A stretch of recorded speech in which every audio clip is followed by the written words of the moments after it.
Good evening, everyone. Thank you for coming to our public hearing tonight. It's 5:30, so we'll be getting started. This is council's public hearing regarding the creation of a historic preservation ordinance in town. Be a new chapter 158 in the city of Bowling Green. This ordinance has already received 3 readings at council, and it's been tabled until this evening. In addition to the discussion of creating a new chapter, there's also a few chapters in the existing ordinances that would be changed accordingly if this ordinance is adopted. The procedure we'll be following tonight is I'll ask Heather Saylor to start off our discussion. Heather is the City of Bowling Green's planning director, and she's been working with the Historic Preservation Commission on the creation of the document before us. So Heather, why don't you come on up in a minute? But while Heather comes up, I just wanted to thank those on the commission for their work. I've been to a few of the meetings. It's quite a project, and it's quite a product you've created. So thank you, gentlemen. Heather? Thank you so much. I'm not going to go in depth here. I know many of you have attended Planning Commission meetings. You've attended the Historic Preservation Commission meetings, so I think you know the gist of what we're proposing here. The ordinance is to create a new section, Chapter 158, Historic and Architectural Preservation Code. It does amend other various chapters to align with that new chapter. So basically it has a title, statement of purpose, definitions, establishes the Historic Preservation Commission, powers and duties, etc.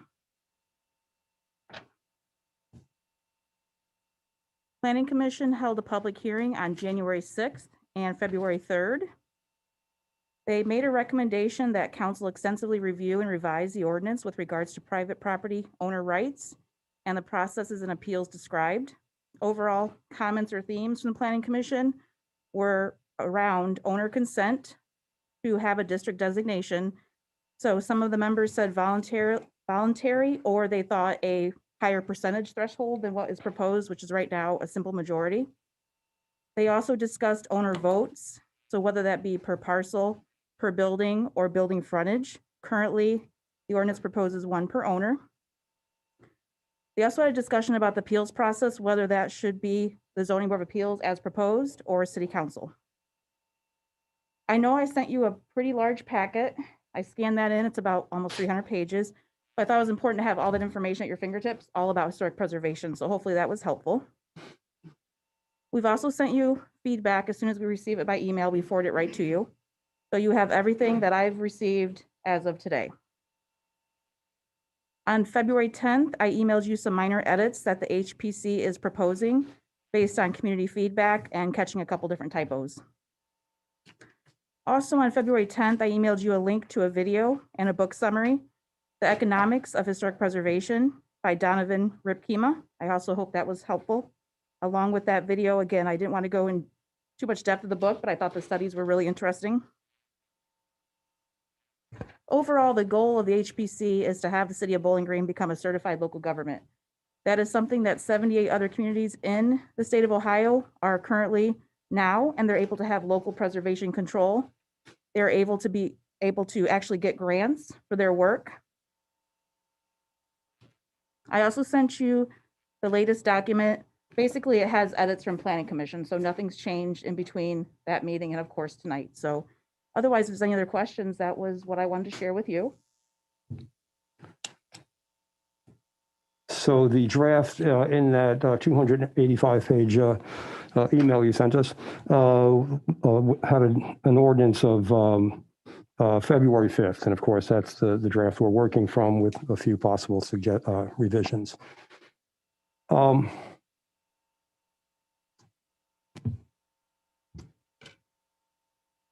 I may have a question in a moment, but let me start with you, Bill. Do you have any questions for Heather? I do not. I just wanted to thank you for the incredible number of hours that you've put in. What we've got to this point has been a labor of love for a number of people, and it's been very thoroughly investigated, put together and investigated. I mentioned it at the last Planning Commission meeting that it's evident the amount of heart and soul that went into it, and the Historic Preservation Commission has gone way above and beyond, and the Planning Commission definitely took it seriously and put the time in. So when it gets to us, I mean, it came to us, then we sent it to Planning Commission. There were several Planning Commission meetings, and the Historic Preservation Commission met after the first Planning Commission meeting and went through suggested changes and discussed them and made some of the changes. So what we're getting back is even better than what it was before, because it's had that opportunity. And so I wanted to thank everyone for doing all that heavy lifting, including you, of course, Heather. Thank you. And I do know we have Thank HPC members present to go in more detail and answer questions too. So we appreciate that. Excellent. Thank you. Well, Jeff, do you have any questions for Heather?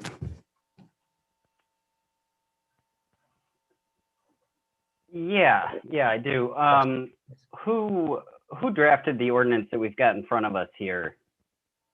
I mean, I know Jeff? a lot of people contributed, but who put together the final copy or the copy we have in front of us right now? Jeff, it's truly an HPC effort of many hands.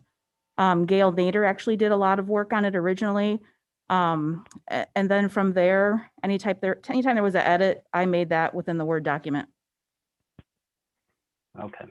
Well, yeah, I mean, I guess I would just echo everything the other two council members have said. I think it's very clear that a lot of time and effort went into this, and you know, if the number of historic preservation ordinances from other communities that I've received in my inbox just over the last few weeks are any indication, I know you guys have really researched this issue very well, and you know, put a lot of effort into getting this to this point. So thank you. Thank you. And we do have a wonderful secretary for the HPC that does a lot of the language work too. And so all I have to do is copy and paste it into the main document. So we appreciate that. Thank you, Jeff. I'd like to say that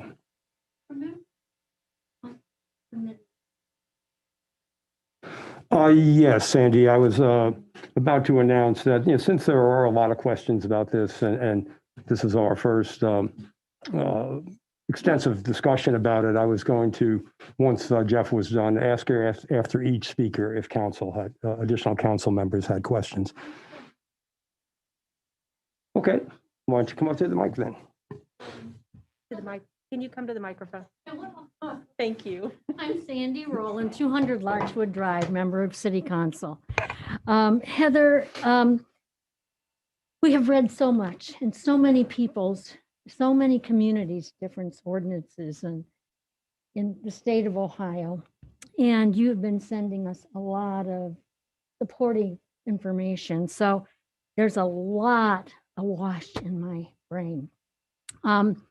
But today I still went back and I tried to compare as best I could the draft that the committee who is working on this has put together and presented to council thus far. And I see that much of it uses the exact wording as prescribed by the Ohio Historical Commission. And I see definitions being much the same. And in checking the steps they have to go through to provide enough information to be considered to be a city in which we can have a historical district officially and legally. And much of it seems to be taken from other cities in the state of Ohio, and there seems to be some consistency within the cities. But I do know that there are some of us tonight who are going to question definitions and question details that you have provided in this that have been taken from other cities. So I just want to ask you if you feel that a lot of what has been put in this is not just taken from other communities, or was something that our members decided they wanted that no one else had. So could you answer that? I guess succinctly, how much of this is the same as others? Well, remember, I am a staff member to the HPC, so I didn't write this. So, but I know originally with the baseline ordinance that was done in 2014, it modeled the State Historic Preservation Office, what has to be included in criteria to become a certified local government. So that's probably why you're seeing a lot of similarities, because the state tells us we have to do A, B, C, D, et cetera, to get that certified local government approval. And so I think a lot of that is why it's a boilerplate, but then I know Bowling Green painstakingly went through each line to say, okay, we don't like this idea, or we like this, and is this being flexible enough? And so, but again, I'll defer more of that question though to our membership of the HPC, that they could probably answer it better than I can. Thank you. Great, thank you. Thank you, Sandy. Just to get back to Jeff's comment, I'd like to say that this was a group effort by the HPC, the Historical Preservation Commission, to create the draft that we have. And I think it's significant and noteworthy to say that it was also reviewed by the city attorney, Mike Marsh. Greg, did you have any comments you wanted to? Okay. Heather, I believe John Sampin was going to speak to us tonight. Thank you, John. I'm sorry, go ahead. Good evening. My name is John Sampin, and I'm the chair of the Historic Preservation Commission. In addition, I'm a proud owner of an historic 125-year-old house on North Maple, where my wife and I have lived for nearly 40 years. This was the childhood home of Michael Marsh, and the legal counsel for our city, as well as the former home of Jack Whitaker, who was a local dentist for many of our Bowling Green residents. Marilyn and I see ourselves as temporary guardians of this irreplaceable old home with its own special history. And someday we hope to leave everything in place for a new resident. There are many such owners in Boomtown, and some, like our HPC colleague Chris Moen, have moved to Bowling Green especially because of the historic district. My home, like any structure, requires constant maintenance, but this effort and preservation is rewarding and so important in reminding our community of who we are and who we once were. So the members of the Historic Preservation Commission, or the HPC, are excited to meet here tonight with the Bowling Green City Council as we request your approval for our proposal of the Certified Local Government Ordinance, or the CLG. As you know, there's been a great effort in evaluating historical preservation with studies and research provided by experts over the last 7 years, highlighting the importance of historic preservation in Bowling Green. With that knowledge, the HPC has been working on the ordinance for the past 18 months. With help from community members, state officials, our Bowling Green Legal Counsel, and the Bowling Green Planning Commission. We're hopeful that you all share our enthusiasm and support in ratifying this important document. It has been written, modified, amended to fit the needs of our community, and we believe the ordinance will be a great step forward in helping preserve and revitalize Bowling Green. Tonight, we mainly hope to highlight the many strengths of the CLG, but first we must clarify two controversial points. The first concerns statements made by the Planning Commission Chair in his February 4th email to council members. Mr. Betts made recommendations to council as if he spoke for the commission as a whole. But in fact, the commission never voted on the merits of the ordinance, so we cannot know what the majority thought. Also, it is simply not true that the HPC chose to regard many Planning Commission recommendations. In fact, we considered all of them carefully. In the end, however, we simply disagreed with the suggestions that Mr. Betts had in mind, and we delivered our explanation both orally and in writing. Secondly, in our February 3rd meeting with the BG Planning Commission, several commissioners strongly preferred, or some even demanded, that representatives of a proposed historic district should receive one vote per property, even if those persons own multiple homes or lots. In other words, one property owner could have many votes depending on his or her ownership of land. Other people expressed the view that a supermajority of voters, 60% or more, should be required rather than a simple majority of 51% in order to advance a proposal for a historic district. Or even some suggested that participation in a historic district should be totally voluntary. We appreciate those suggestions from the Planning Commission, but we respectfully disagree. We all want to celebrate our historic past and use it to leverage future improvements and advantages in Bowling Green, but this is simply not possible without the creation of meaningful historic districts in the core area of the city, including, most critically, the downtown area itself. Without such districts, there would be nothing to market, nothing to promote, and no prize to be achieved. Unfortunately, the creation of such districts will prove impossible if voting provisions for owners are weakened along the lines proposed by some Planning Commission members. The Historic Preservation Commission believes that the American way is one person, one vote. In our elections or in balloting on important issues, we don't give extra votes to people who are richer than others or to people who own more property. This is a pretty basic principle in our democracy.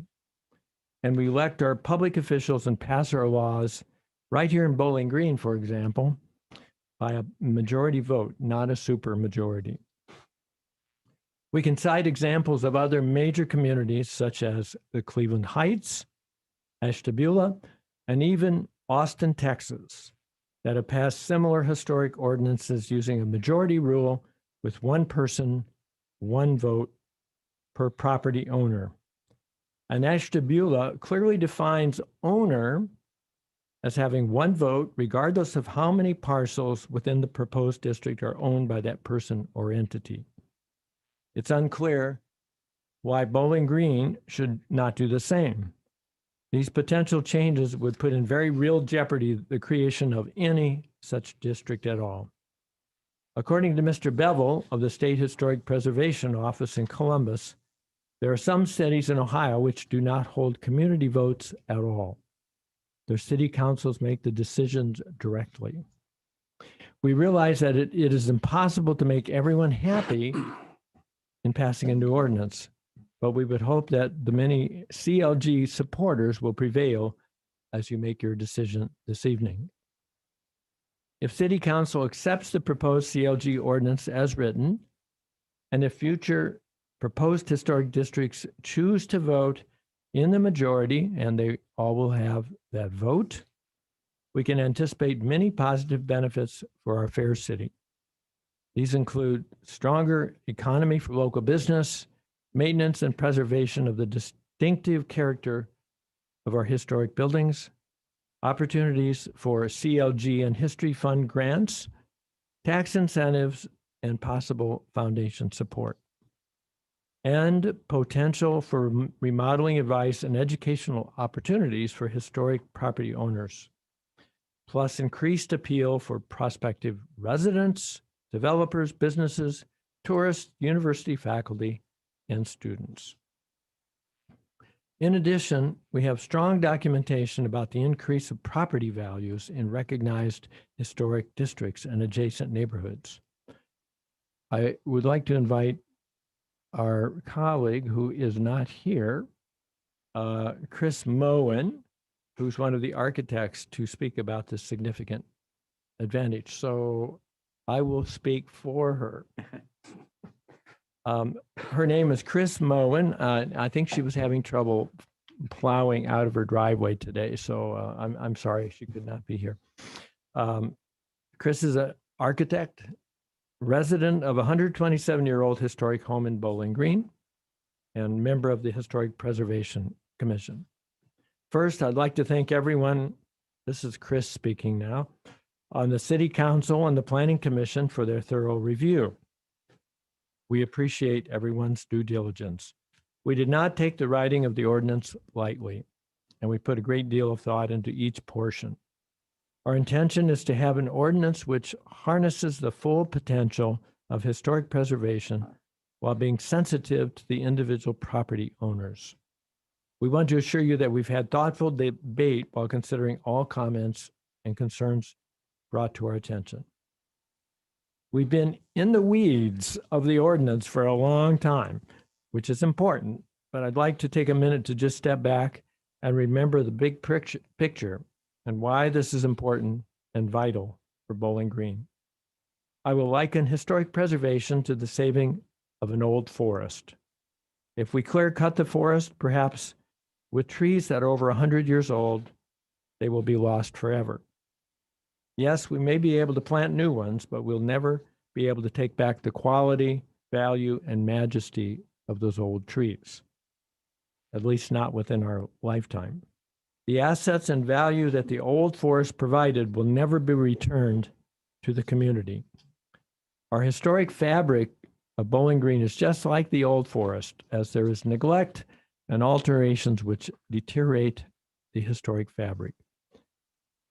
When that happens, we will lose the history, knowledge, and character that goes with it, something for which future generations will have no recollection or understanding. There's room for every kind of development in Bowling Green, new commercial, mixed-use projects that have their place, as do new houses. We are not suggesting otherwise. What we are looking to do is preserve not only architecturally important structures, but walkable neighborhoods, incremental development, and a history-rich downtown. Character that, if lost, will forever erase the integrity, history, and embedded culture of our town. Ratification of this ordinance would provide a great deal of value and benefits to the community. Studies have shown time and time again that historic preservation is an economic benefit to its communities. Designated local historic districts are job magnets, especially in accommodation and food service, playing a key role in the tourism industry. Studies have found that heritage tourists spend more than those tourists without preservation interest. Tourism expenses create jobs, employ local community members. And historic preservation also supports small businesses and startups. Studies show that business owners value unique character in their spaces, and they desire economically dynamic and diverse areas. A business location is particularly important, and historic districts can reflect the quality and character desired by young businesses and entrepreneurs. Additionally, as in 2019, the millennial population surpassed the number of baby boomers in the U.S. This means millennials have the opportunity to make the largest impact on our community. A recent study from the National Trust of Historic Preservation found that 44% of millennials want to live in historic, character-rich neighborhoods. Currently, millennials make up 30% of home buyers, and this number will only increase. And speaking of home buying, in studies which analyze preservation and its economic impact, nearly every instance has found that properties in local historic districts have greater rates of appreciation than properties outside those districts.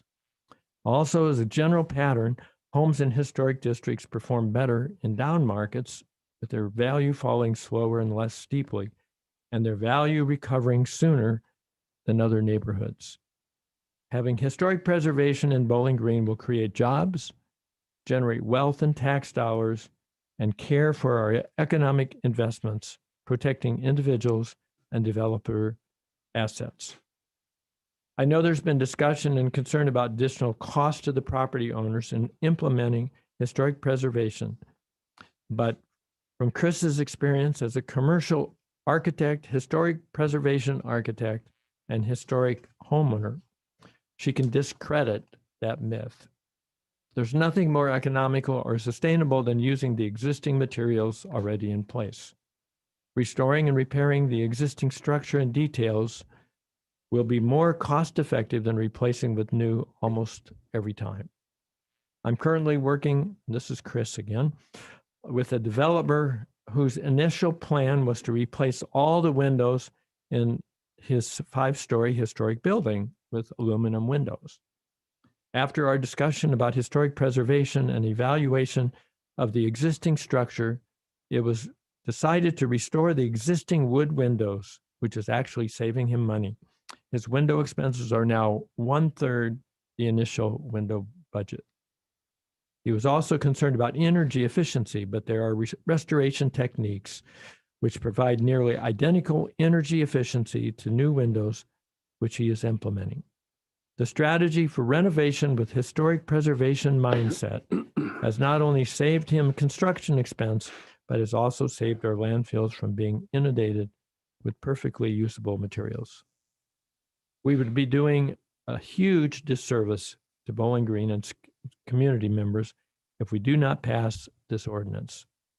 Losing the CLG ordinance would mean millions of incentive dollars lost, educational programs unavailable, and the historic fabric of our community in jeopardy of complete abandon.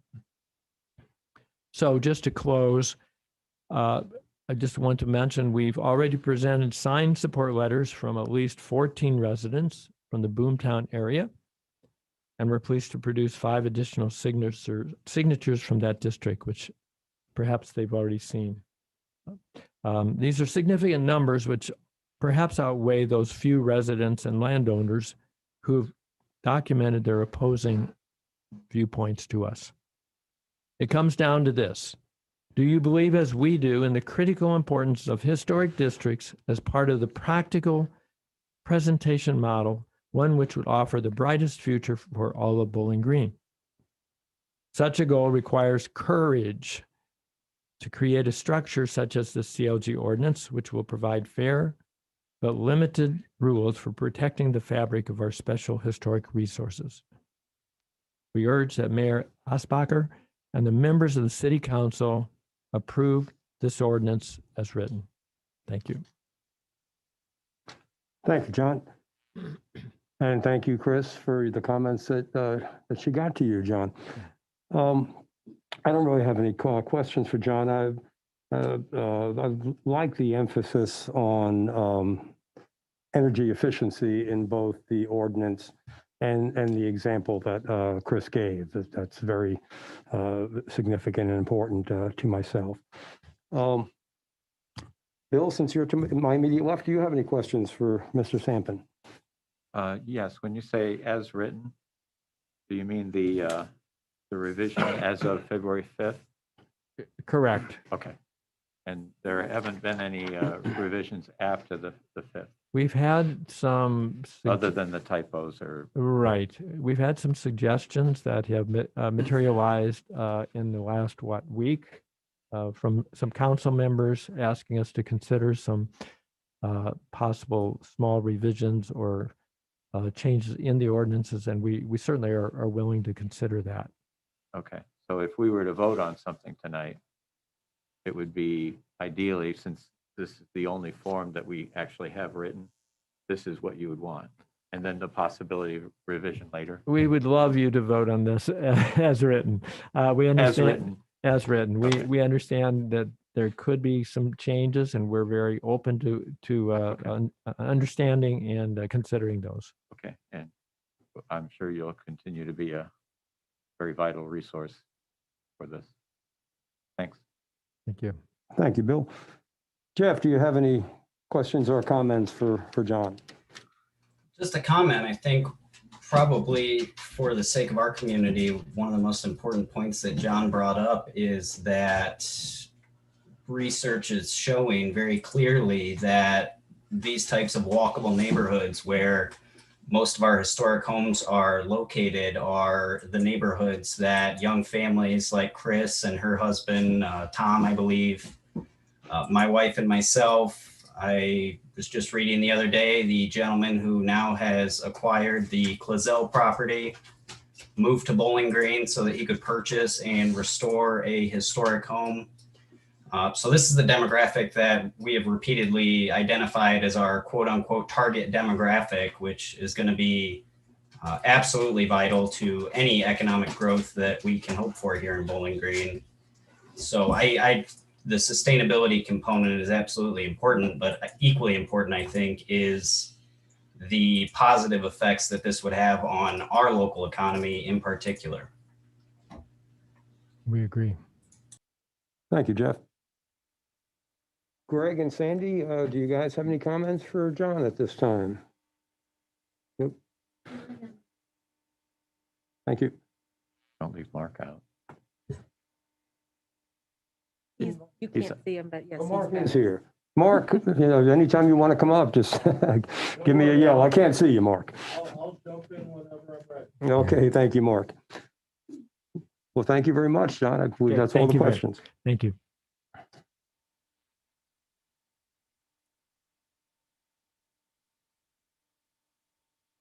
We had a sign-up sheet for lobby visitation outside the room, and I took it up a little early. So if there's anyone else that wants to speak that I don't yell out, I'll get to that question next. But the sheet that was outside the room had Rose and David Drain as people that were interested in speaking.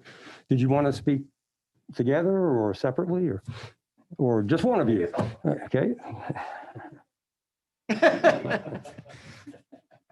David, please state your name and address. My name is David Drain. Is it okay to take the mask off for this? Yes, Thank you. if that's for Hello, you. Bill. I recently, with Rose, purchased a property here, 228 East Court Street, right across from the courthouse. It has been repainted since we bought it. We did extensive repairs to the woodwork that was falling apart and had been neglected for years. So we obviously love the place. I bought it in particular because I like it. I love the history about it. However, I do not want to live in a historic district. I've done it before. I know what it's like. I lived in a house built in 1912 and had a leaky roof. It took months to get the color of the shingles or the repair approved. That is typical in this kind of organization, I'm afraid. This ordinance I read in detail has minimum 60-day delays for practically anything. I'm not talking about even just repairs. If I wanted to do landscaping, we recently put up a fence to keep our dogs in. That would have taken probably months to get approved, months more to get done. And we would have had to have 6 scaled drawings submitted with photographs of the entire house and all the property from every side at a great cost.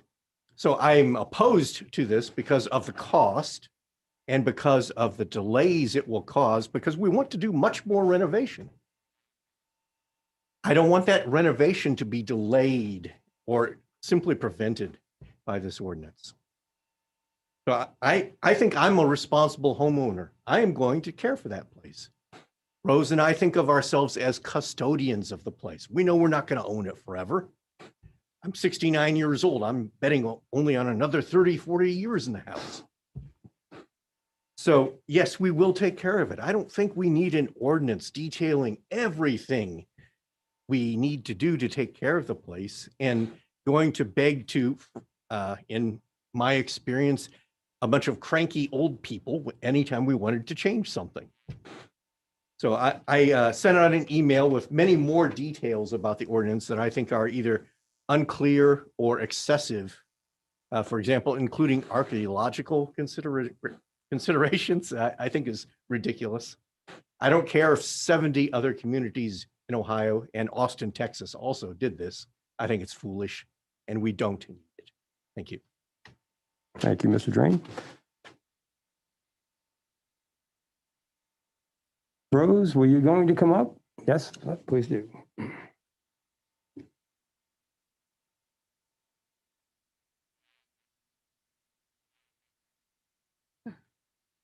I totally agree with John saying that we are temporary guardians. That is, we feel as if we have the privilege of living an extraordinary. Excuse me, Rose, if you could state your name and address, Oh, just yeah. for the You need to matter of My name the. is Rose Drain. Into the microphone too, so. Rose Thanks. Drain, 228 East Court Street in Bowling Green. Thanks. So, yes, we also feel that it is a privilege and that we are guardians of the place. I am in favor and support the city doing something, especially to address the deterioration of properties that are owned by rental companies.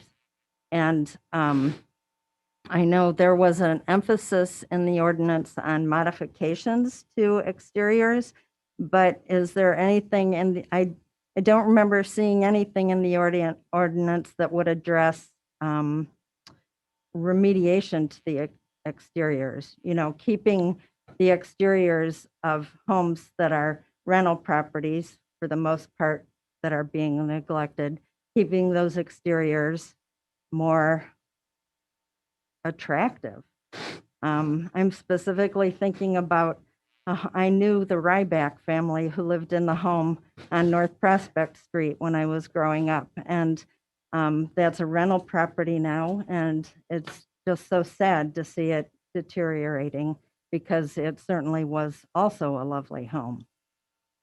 And I think with the location of a property like that looking so awful, when daily, nearly in good weather, we see people coming to the Wood County Courthouse to take pictures of that gorgeous structure. And it's just horrible that in the blocks surrounding it, there are poorly maintained properties. I had some concerns. I did not have time to research the fact that the ordinance states that the commission can nominate any property for National Historic Landmark designation because I don't know, you know, if that entails taking control out of the property owner in terms of decisions about the property, then that may be overwhelming for some people in terms of expense and complexity. Also, at section 158.07 stated that in historic districts, it is expected that all properties must maintain appropriate landscaping.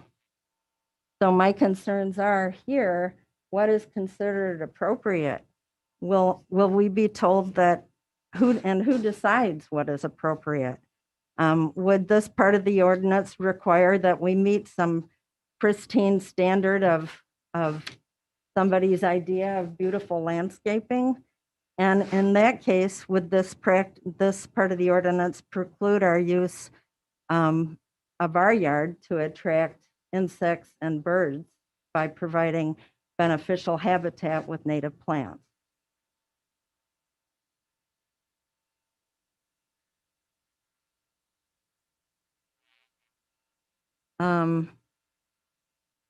Anyway, I appreciate all the work that's been done, and I'm not saying I'm against it. We have a mixed marriage, and you know, that makes things challenging sometimes. So, but we both feel this house is extraordinary, and that our move to Bowling Green wouldn't have happened along the timeline that it did if this house had not come available. Thank you, Rose. I noticed that the commission members were writing down thoughts as Rose spoke. Is there anything that you would like to respond to? Totally up to you.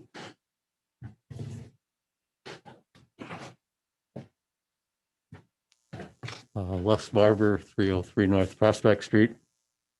Yeah, I have a few things I'd like to say, partly in response to Mr. and Mrs. Drain, partly to say a few more words in answer to Sandy Rowland's question earlier.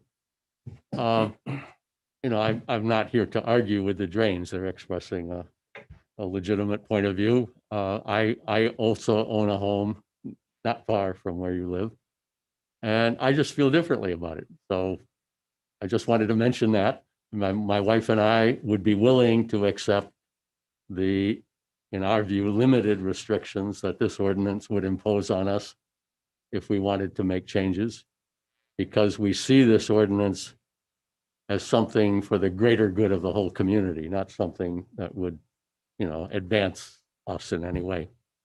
No arguments. I think maybe Mr. Drain exaggerates the costs that would be required to make changes that would require Historic Preservation Commission approval. But again, it's not something to argue. It's true that this ordinance, Mrs. Drain, does not address the issue of improving the exterior of some of the deteriorated buildings in the historic districts. That's true. And I think that a number of us, if we thought that it was possible in Bowling Green to have a sort of pure preservation ordinance, maybe we would have gone in that direction. But we decided early on, partly in response to the experience of 6 years ago, that that was not something that was a sensible thing to do. So what we decided to concentrate on was stopping the bleeding, trying to make sure that homes that are historic, that would be declared historic, should this ordinance be passed and subsequently were made part of a district, don't get worse. With the hope, that maybe in the long run, successful historic districts would attract enough attention that they might actually convince less enthusiastic homeowners to do a better job. There's no guarantee, but that was a decision we made early on. So that's true. We don't address remediation of exteriors. We hope for remediation of exteriors.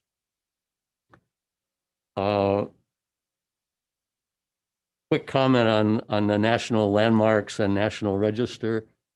The intention of the ordinance is simply to give the Historic Preservation Commission the responsibility of reviewing applications, should one ever occur, for a national landmark status, and also applications that occur for National Register of Historic Places status. There was no intention on our part to go out and look for such designations, but to provide a kind of vehicle for the city to review applications from individuals or groups who might want to seek such status. And then quickly to respond a little more fully to Sandy's question earlier on, it's true that this document, the bare bones, the bones of this document are the bones of the 2014 committee report. And that's partly for the reason that Heather mentioned, that we're really obliged to follow the format of the State Historic Preservation Office in order for the city to gain certified local government status. And it's partly because Mr. George Winter, who was very instrumental in writing that early document, did a very good job in a lot of ways. I mean, he worked really hard. I have a much greater appreciation for his work today than I did at the time. At the time, I felt some sense of annoyance with myself that I hadn't done more to sort of rein in some of the more stringent aspects of that document. But in retrospect, it was an incredible job, and most of it deserved to be kept.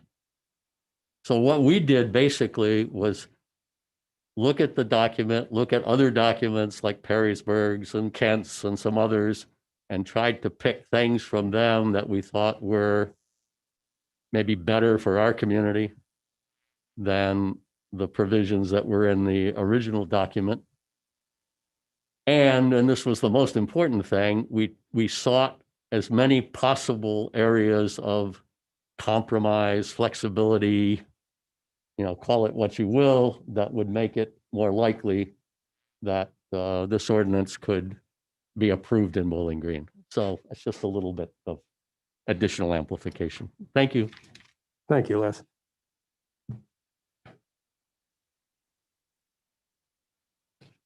Thank you. Yeah, please state your name and address. Will Rodebush, 1374 Clough Street, and I'm one of the HPC members. And I would just comment about the landscaping, because this is something that has come up from several speakers. Excuse me. And what we're trying to do in our ordinance is to reference the standard of the Secretary of Interior, the standards for treatment of historic properties. And several places in it has covers landscape features, and it's really recommendations that they make versus requirements. And for example, they might have a suggestion for certain kind of landscaping that shouldn't be too close to certain types of buildings because it might deteriorate it. So it's so our document would reference the Secretary of Interior standards and any references there for on landscape features. Thank you. I see Chris has dug herself out of her driveway. Chris, did you want to come up to the mic? John, read your comments. Could I introduce Chris Moen? This is By all Farai. means. We are 4 people in our commission right now. We're awaiting a 5th person to be appointed soon, I hope. But we're very lucky to have 2 architects on the commission.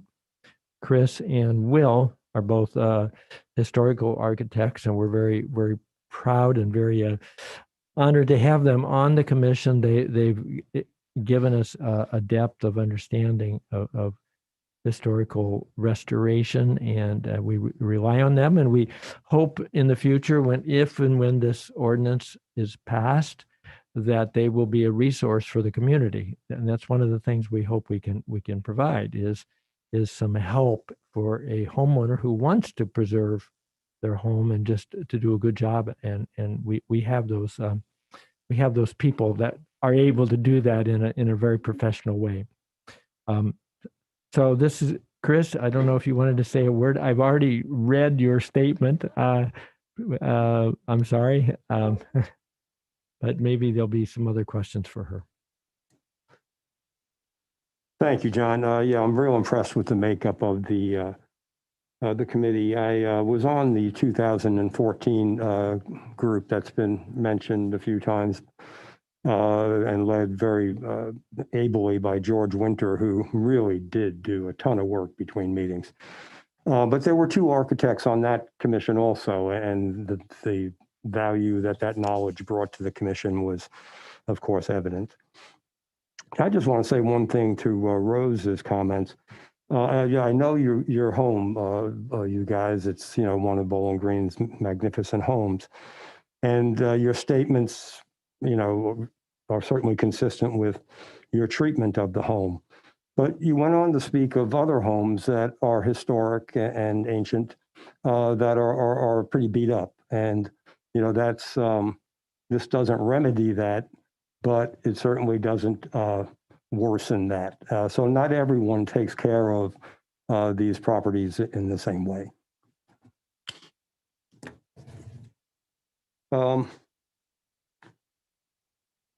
Is there anyone else that would like to join the lobby visitation aspect of the meeting? Make a suggestion that we ask Chris to say a few words contemporaneously about value, the economic value. We Sure. don't want to go over the same ground again, but I think it would be a good thing if Chris. That would be great. If you'd like to do that, Chris, thank you. Chris, please mention your name and address. Yep, Chris Mowen, I'm at 622 West Wooster. So I know John already, was gracious enough to share what I'd prepared for tonight. I apologize for being late. So I am an architect, but I also, where I work is in historic preservation. It's where my passion is, and it's why I live in a historic home here in BG. And, I've done a lot of reading about the economic benefits. It's something that we talk to frequently in my work. And there's a lot of great studies out there that talk about the benefits. And I haven't read a single study that says it's not good for communities. It protects our assets and provides diverse, character-rich areas. So that's why that's why we're pushing for this, why we are happy to stand behind the ordinance. So you could say you haven't read a single study that spoke of negative economic impact. That's correct. Of having historical preservation. Great. Thank you, Chris. Bill, do you have any questions for any of the last set of speakers? I just wanted to apologize if, Chris, you showed up for a 6:30 meeting. We originally had it scheduled for 6:30 and then made the change figuring that, hey, this might be the place to be in Bowling Green, although there is some competition tonight. And so sometimes when that happens, it just doesn't get to everybody. So our apologies.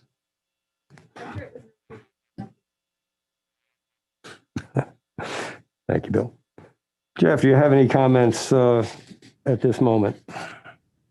Yeah, several. Regarding Mr. Barber's comments, I'd encourage him to not give up on what is possible here in Bowling Green.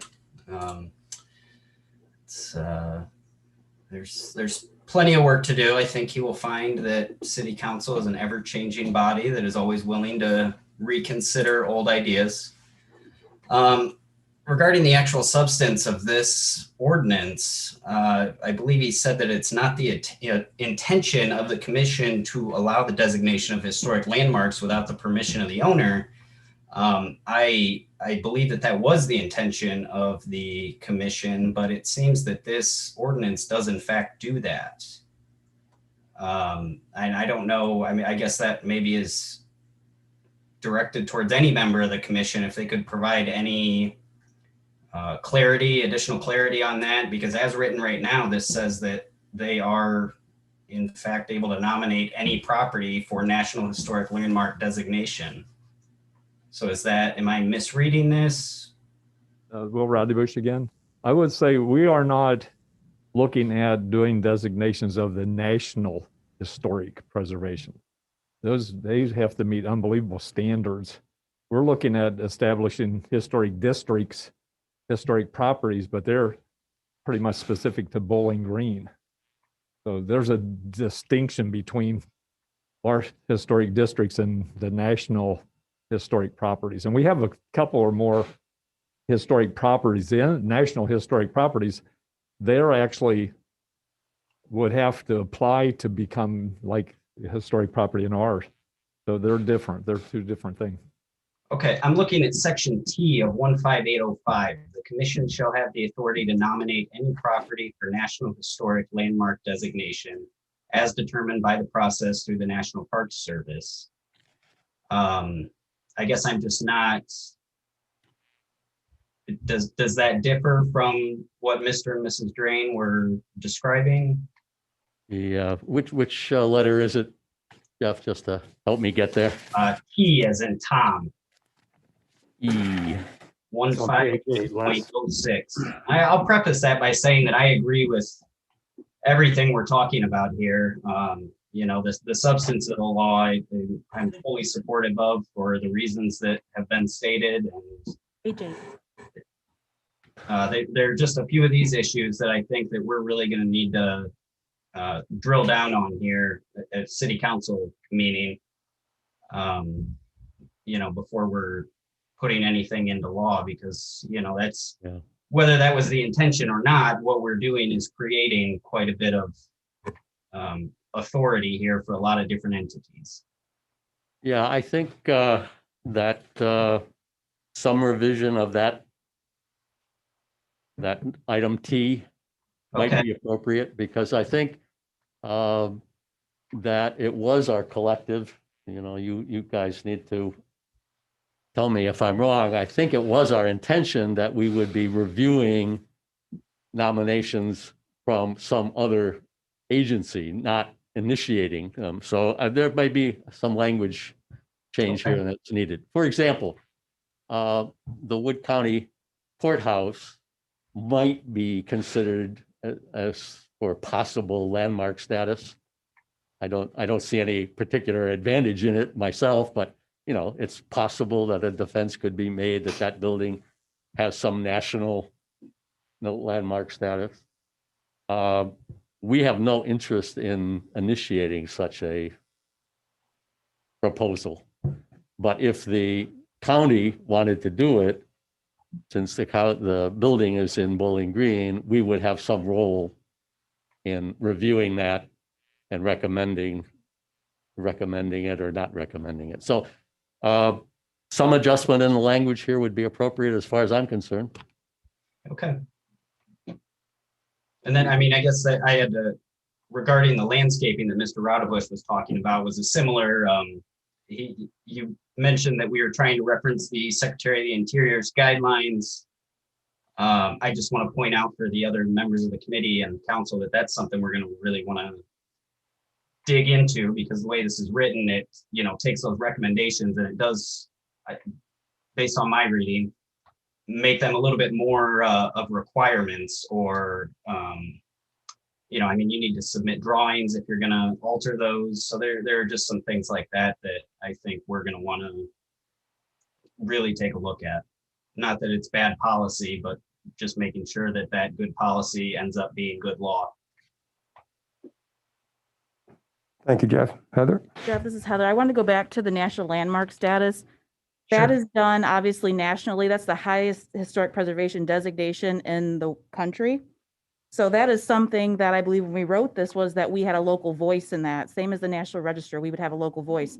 Currently, we have no local voice.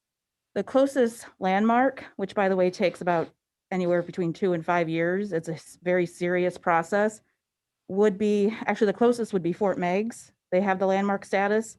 Otherwise, like was mentioned, maybe the courthouse, but again, you have to prove very significant historic ties to that nationally. So I think this was written just because it gives us a local voice.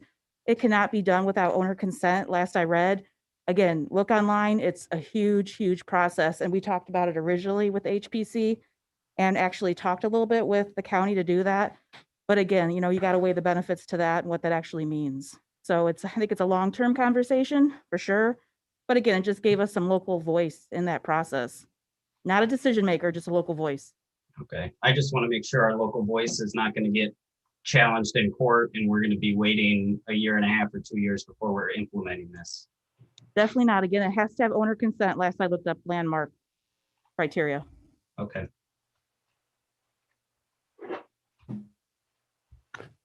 All right, 1 second, Sandy. Yes, John. Please. As far as the landscaping, that sort of came about because there was a house or two in Worcester, historical homes that were really horribly maintained. There were bushes that were overgrowing the sidewalk, and we had inquired about, is this something the city could take care of? And I think we're advised that it doesn't quite fall under that status, and we wanted to, at least in the historic area, have some recommendation of holding a standard. I don't think we're looking for telling anyone how to grow flowers in their around their foundation. But there should be, I think, some kind of a minimal standard to maintaining the front of the house. So that's sort of, I think, where that came from. I agree with you, and I think I know exactly which house you're talking about. We frequently walk the dogs through there, and it is quite a challenge sometimes to make it by there without going into the street. Any more questions or thoughts at this time, Jeff? Sandy's got it. Oh, yes, I'm sorry, Sandy. Sandy, please come up. I'm wondering if Jeff is confusing national landmarks, which are one thing. Those are the big federal things, like have been already explained, and historic districts. The people on this committee's prime goal is to establish a historic district. But the legislation does address national landmarks because it's referred to by the state of Ohio as to what has to be in the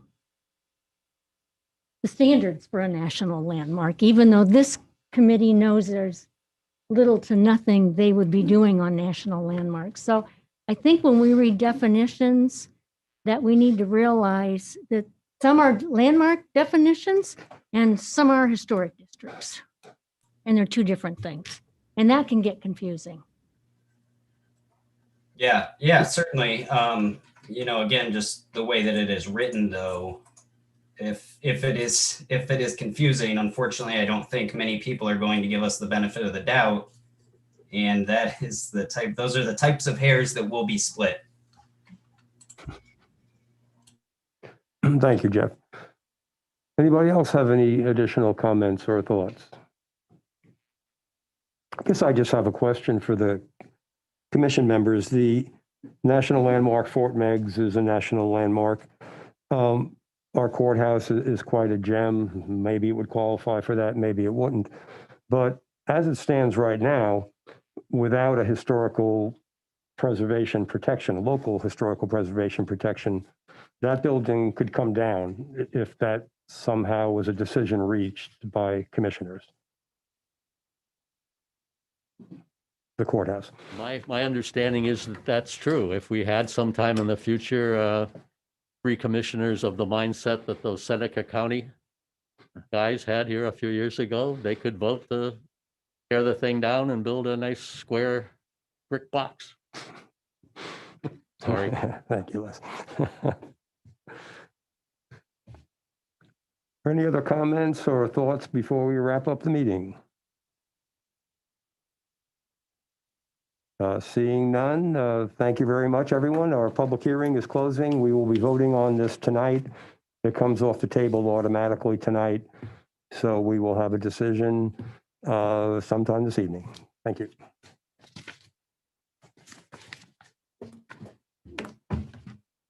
Okay. You're welcome.